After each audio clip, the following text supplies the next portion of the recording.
Hello guys, welcome to back my in the present YouTube channel. So लोगोफोर दिनै Sunday बेलासिनि गोजोननाय नोंथांमोन बयनोबो जासिहरग्रोनाय जाबाय सिगाङावहाय। लोगोफोर गोबाव सम जाबायमोन आं आंनि चेनेलावहाय भिडिअ बानायनानैहाय एगारनो मोनैया। दा सिगांहाय आंनि पार्सनेल प्रब्लेमनि थाखाय एबा आंनि पार्सनेल खामानिनि थाखाय आङो इसेबां भिडिअ बानायनानै हगारबाय थानो सम मोनाखैमोन।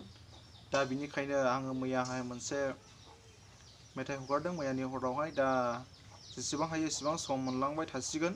दा एबारला नोंथांमोनाबो आंनि इन्डिया प्रेजेन्ट इउटुब चेनेलनि नायगिरि नोंथांमोनाबो आंनि गोबाव सम भिडिअ एगारनो हायियावहाय नोंथांमोनाबो बरिं जानानै दं जानो हागौ।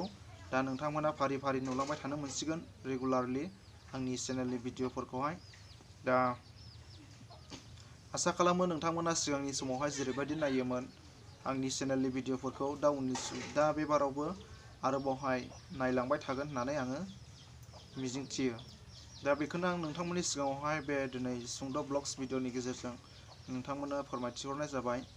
आं आंनि पार्सनेल भिडिअनि थाखाय आङो सिगांनि समाव आङो भिडिअ बानायनो सम मोनाखैमोन आरो जेबो आंनि मुखुब खामानिनि थाखाय आं गोबां बेस्थ'आवहाय दङमोन। दा आंनि खामानिया एबार जोब्बाय। दा आङो फुरायैहाय गोसोबायदि भिडिअ बानायनानै नोंथांमोननोहाय दिन्थिबाय थानो हालांफिनसिगोन। दा नोंथांमोना सानफ्रोमबो सिगां जेरैबायदि नायोमोन आंनि भिडिअफोरखौ नायनो थाखाय रेडि जानानै थादो। दा बिनि थाखाय नोंथांमोनखौहाय खावलायो। दा आंनि नायगिरि नोंथांमोना माबोरै दङ? दा नोंथांमोना आंनि चेनेलनि नायगिरि नोंथांमोनखौ आं आसा खालामो नोंथांमोना माबोरै दं एबा गासिबो मोजाङैनो दङ। आंबो मोजाङैनो दङ। दा दिनै बे बेलासि समावहाय आङो सम मोननायखाय आङो दिनै बे ब्लग्स भिडिअखौ नोंथांमोननि थाखाय बानायबाय। नोंथांमोनाबो नायदो उननि समावहाय आङो माबायदि भिडिअ बानायफिनलांसिगोन सिगांनि समाव जेरैबायदि नायोमोन।